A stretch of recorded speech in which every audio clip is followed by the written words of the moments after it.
Rodrigo Roa Duterte. Sagay may tapo ni Tatay Digong dito sa dahig mo samot yun og kaalburuto ang katawan. Hihilain mo. Hihilain mo. Ano mo nangala ka? Hihilain mo. Dunot mo nga politika kay nakadawat mong malita. Malita, kwarta, satanas, Judas. Sa labi. Mura si Judas Iscariote. Dapat i-free si Tatay Digong kay tigulang na og daghan kay nahimo. If you talk to lawyers, they call it extraordinary rendition, but for a family member like me, that's kidnapping. That's forcibly taking my father to another country and illegally arresting him.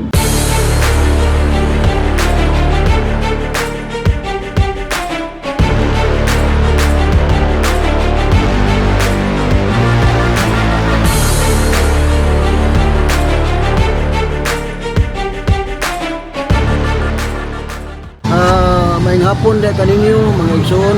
Aduna kitay Duterte rally karon na puna diri sa Gaston Park. Karon mga taon-taon magsugod na, may pinakadugay siguro mga alas 5 kay paaboton pa nato nga mahuman ang misa. Hinaot nga makatambong kamo ang mga tao nga musuporta ni ini nga rally kang Duterte rally. Mayong hapon, sa inyong tanaw, sakto ba nga i-free si ex-president Rodrigo Duterte o dapat ipadayon ang kaso? Mayang hapon una sa tanan sa Lakaw Bay sa Cebu. Kini si Macdom Latigo. Dapat lang i-free, ipagawas na si Tatay Digong. Una sa tanan, 81 anyos na siya. Ikaduha, may siya nga leader, banggiitan siya nga leader. Ang inyo, klaro man kay mo, pamulitika nga donot.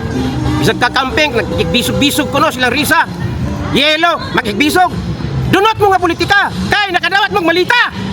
Malita, kwarta, satanas, Judas. Sa labi. Mura si Judas Iscariote. Judas ka mo, oh? Katedral, San Agustin. Tungod sa malita, ikaw sa ningalan ng Trillanes, ikaw dahil nagiging negosyate. Nga mapriso si Tatay Digong, makita ka sa mga Pilipino, suroy galib sa kasa. Basig maulawan ka para ni Bongbong karon naulawan dito sa New York. Giralihan. Dapat i-free si Tatay Digong kay tigulang na og daghan kay nahimo. Build project. Sapa 10 years nga driver's license kay imong giyang napulo ka tuig. Daghan kaayo. Di ba nato memorize ang gihimo ni Tatay? Ikaw, panahon ni Hilo Tart Noynoy. Kinsa pa na naglingkod? Unsa imong gihimo? Wala mo inaada ka presidente, pati tong Hilo nga presidente. Nga si Noynoy Aquino lam mo i-free si Tatay kay tigulang na ikadua hero. Unsa gay may tapo ni Tatay Digong dito sa dahig mo samot yun og kaalburuto ang katawan. Musamot gid kaalburuto. Buhiin na ninyo kay hero na nga bagong hero si Tatay Digong. Dahig diba unsa ka tinuod og tinuod man gani nga ikaw Trillanes. Ikaw ang nagnegosasyon dito nga taga-ICC, tagaan yung malita nga kwarta sa buhay sa katawan. Trillanes! Tuy na, makita lang ka din sa Cagayan de Oro. Waawan di ka ba ay nagigdagan, may pagdragal kag security guard. O ba, dili pag-ingon sa security guard. Panuway ka ba? Patuo mo yung mga Diyos nun. Hilutard ka kampeng. Kaning mangortahay nga Trillanes. Tagaan yung mga ICC, kisuburnuhan ninyo. Dayon kadua, kung wala na mapriso dito, dili makakwarta, walay sweldo ang ICC. Munang padugayon ginila sa Tatay, panapi gyapon dia sa ICC. Ganyan ang gikidnap man ninyo, anniversary karon, ika 365 days or 1 year na karon. March 11, 2026. Nganong inyo mang gidakop, didali-dali. Ikaw Tore, magabaan ka unta. Tore ring! Magabaan ka unta. Justisya sa Diyos nga matinuod. Ibinuangan ninyo ang mga Duterte. Ikaw Bibim, wag ka sa matinong pangisip. Kaya nagbisyo ka, animal ka. Nagbisyo ka. Wag gibilib ang tao sa imo. Ang mga kwarta gipangsuhol ninyo, ibang suborno sa mga trolls nga vloggers. Kaplo ninyo. Magabaan gyapon mo. Kung wala manggali justisya, gigamit din ninyong gahong ba? Gigamit din ninyo. Abusado mo sa gahong ba? Dapat mawala na gyud mo. ikaw BBM resign na. Kasi Tatay Digong ipapauli na, bagay puangod ha. Gipalubong ang imong papa sa tanan presidente ng Agis Pilipinas, gipalubong nimo imong ni Tatay Digong Duterte kan ni presidente ay imong papa. Sa libingan ng mga bayani. Di kadua. Ikaw BBM nangulitaw ka Sara para mag Vice President Sara. Tungod ni Sara nakadaog ka, napildi kang lini lugaw, lini Robredo pagka Vice President. Lama lang ka. Dapat si Tatay i-free gyud karon. I-free gyud ninyo kay suko na kay mga Pilipino bisag asa. Bisag asa sa nasod. Unsa man kay mo kulo? Kalos conscience, baga na kay mo konsensya. Di na madutlan. Gaba ra ninyo ba? Ang gaba di magsaba. Matud pang BP Sara. Sir, unsa reaction nimo sa pagdagan ni BP Sara Duterte pagka presidente karong 2028? Mas mayo gideklarar niya sayo kay ngano man para maklaro na gyud kay politika man inyong gibuhat. Inyong gigitawag og political persecution.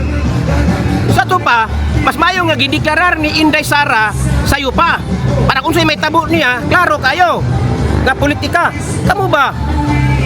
Sparta na pira-pira na lang mo kamo. Wala na ang mga balaod sa konstitusyon, wala gikuhan. Ang balaod sa Biblia, wala ninyo gituman. Ug ang mga kasing-kasing og gusto sa Pilipino, wala ninyo gituman. Kamo ang nagtuman-tuman. Uy buot, pulpol. Mga basura sa patawag ninyo. In other words, sa politikan ng moral nga liskutanan, demonyo mo sa politika bay.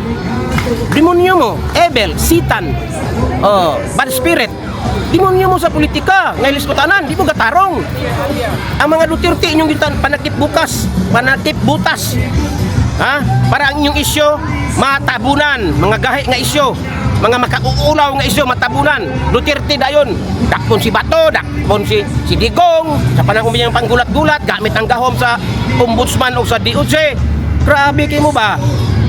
Kung mo, tao mo dili, are you a human being or an animal? Animal? Sus, grabe kayo mo kabagag-dagway ba?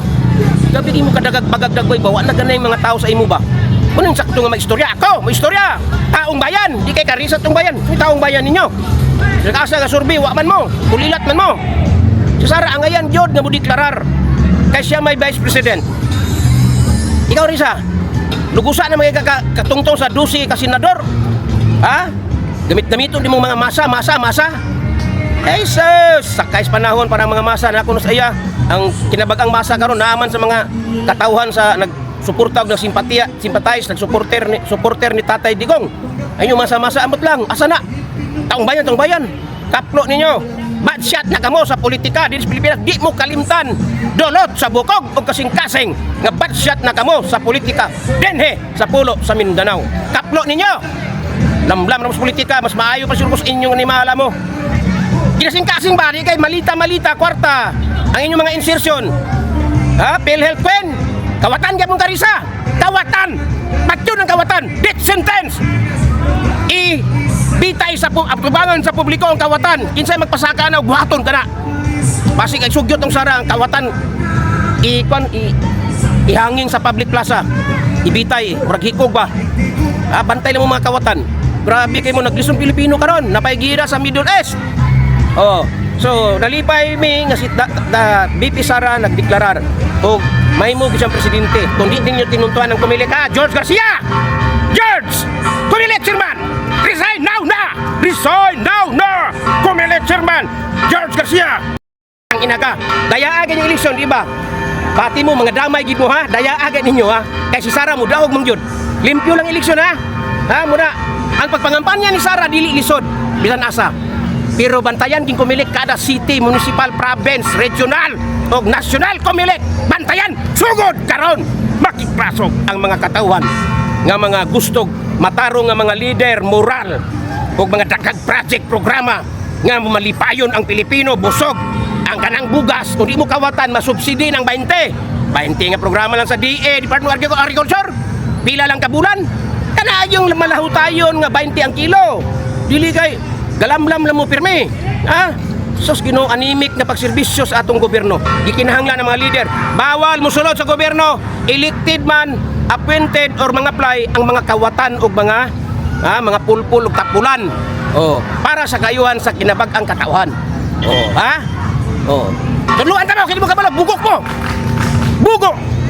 Gago. Ang nagdumala. Kaya dagan gutom karon bantay lang mo ha, dagan gutom. Dagan gutom. Pobre. Tungod ninyong kawatan mo, animal mo. Oh, animalon gid mo kay dili mo mga tao, human being. Di mo maloy abnormal man siguro ka. Romualdez. Ano di ba kagabati sa ibang pangawat? Abnormal ka ba? Utok ba? Amot lang. Kadungog na ba kung bata pa ka? Ha? Didala ni mo siyang pagkatagdako na, nag-apil ka, politika, animala ka. Ikaw ang hari sa mga kawatan, ha? Ha? Nagsalig ka kay mong igaagaw nga si BBM. Di na kay kagwag ang utok, tungod kay nagbisyo man, nagbisyo! Makadaot!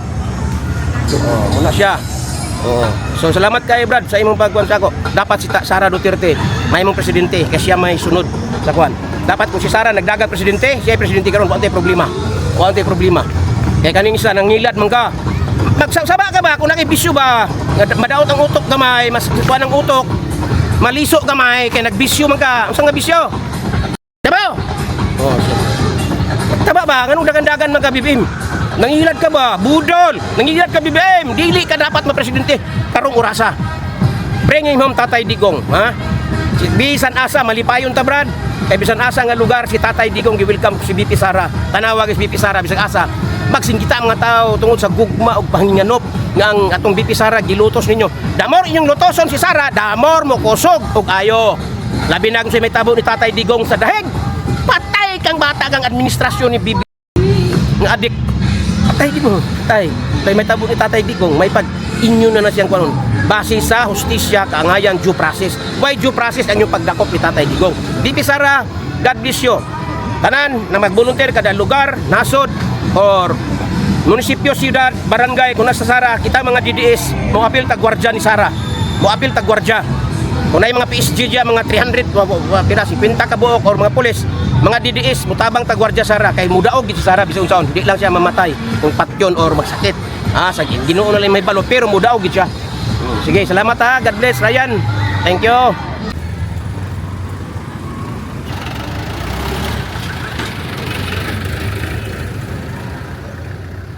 Sir, sa inyong tanaw, sakto ba nga i-free si ex-president Rodrigo Duterte o dapat ipadayon ang kaso?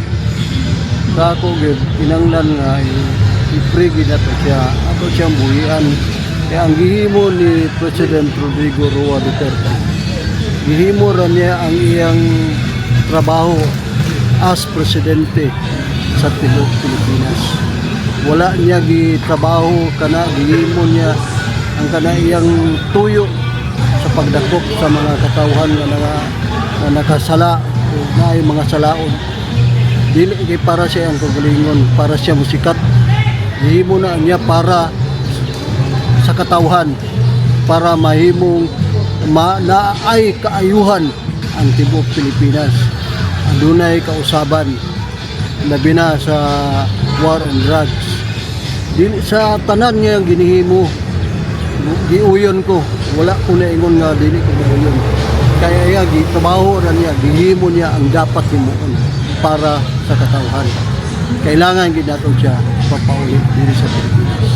Ug maro kana ako. Sir, unsay imong reaksyon sa pagdagan ni BP Sara Duterte pagka-presidente karong 2028? Sa ako, wala may problema. Bisan lugar sa mga kalisod nga iyang giasdan karon nga mga hindi right nga impeachment, hindi right nga kaso, iya ka nang gisagubang, iya ka nang gikaya tungod og alang sa mga Pilipino. Aron siya makatabang sa atong katawan sa tibuok Pilipinas. Kinahanglan gyud nato siya nga suportahan buhon sa iyang pagdagan isip presidente meaning 2028. Wala na ako ikasulti, kailangan gyud ang suportahan. Sir, sa nabantayan nimo karon unsay mga problema nga nibalik na pud diri sa Pilipinas? Number 1 gina ang war on drugs, ang droga ibalik, ang mga snatcher nang balik, tanan nga mga binuang nang balik yun. Tungod kay ilamang gibuyan, ilang giluagan ang pagpanakop sa mga droga, pagpanakop sa mga dagko nga mga user, nga mga dealer, mga grabe kini siya, kartel gini siya nga kuan nga gadala sa droga. Dili lang kay alang-alang naa ini sa gobyerno ga siguro di lang ta makasulti. Pero ang sa ako gid naa gina sa taas. Kay kung dili tungod sa mga tao nga naa sa taas nga nagalingkod, mawala gid kana ang duga, mawala ang tanan nga pangilabot sa pagpangawat, pagpamusil, tanan nga mga krimen nga nahitabo sa Pilipinas nibalik sa panahon ni Rodrigo Roa Duterte siya pagka-presidente. Linaw kayo ang dalan, walay dakop, walay kawat, walay mangisnats, kay gihatag man niya ang sakto nga seguridad sa mga katawhan sa tibok Pilipinas. Ora ka na ako. Salamat. Malaman sa gitna o sa kanluran lapso. Sa imong tanaw, insakto ba nga i-free si ex-president Rodrigo Duterte o dapat ipadayon ang kaso?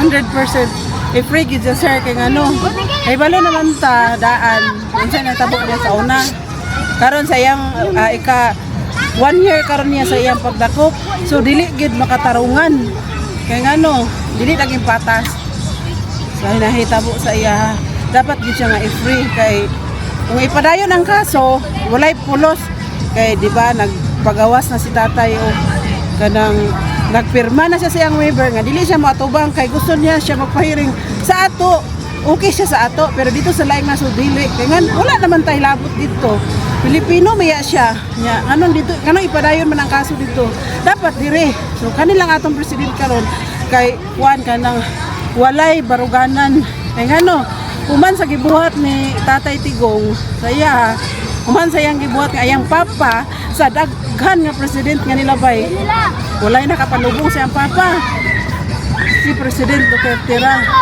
sa panahon sa nidagan na siya sa 2016 pagka Vice President nagkontra sila ni Rini napildi siya nagfile siya og petition kay kuno gikuan siya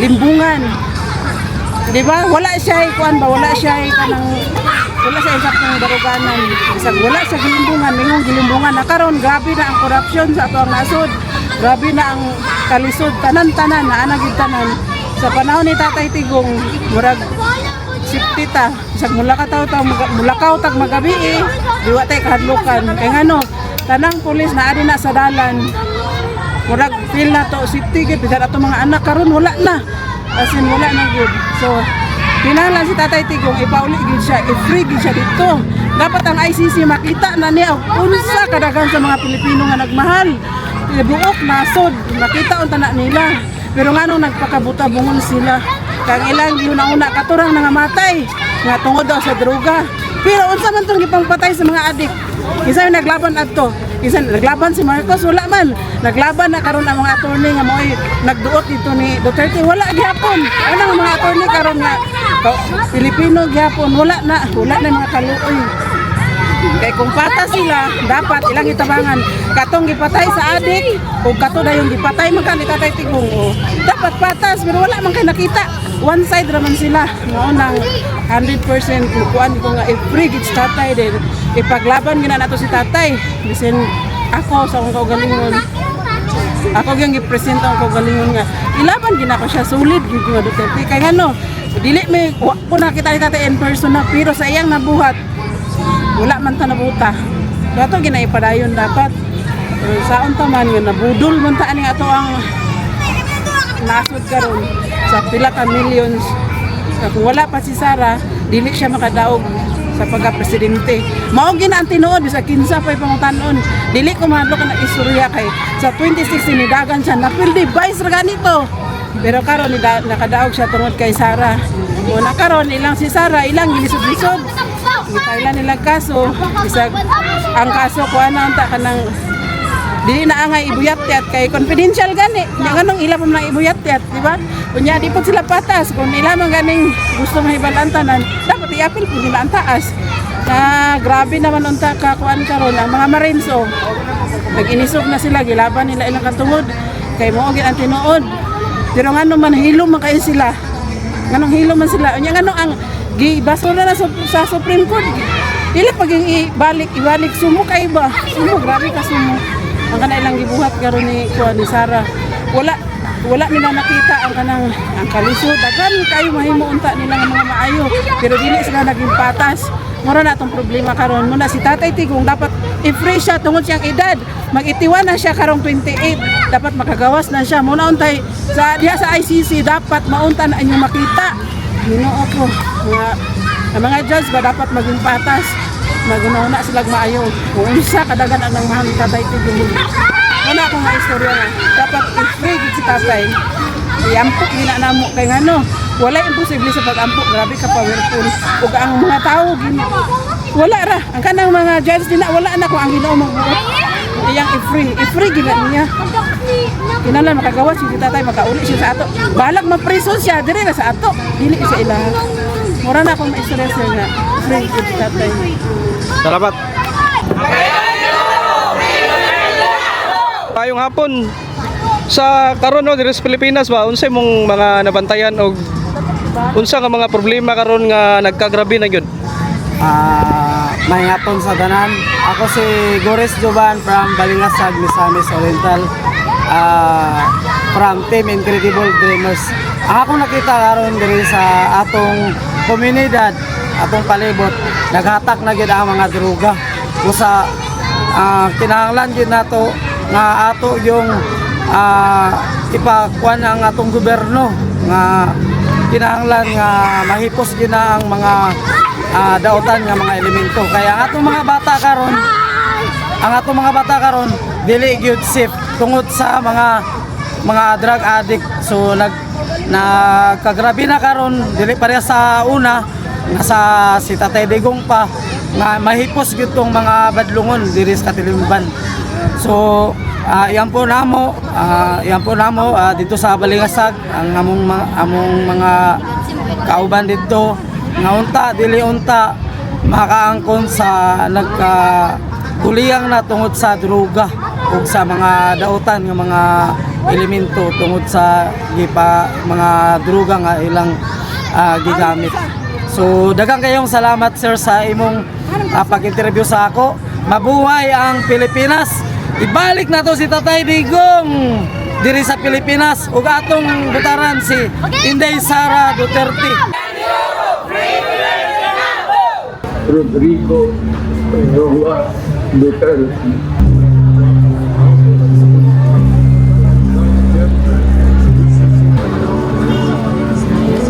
Republic of the Philippines in the case of prosecutor versus Rodrigo Roa Duterte. Décharge portée par l'accusation à l'encontre de Rodrigo Roa Duterte. It was a pure and simple kidnapping. And this, all in the nature of political score settling. If you talk to lawyers, they call it extraordinary rendition, but for a family member like me, that's kidnapping. That's forcibly taking my father to another country and illegally arresting him.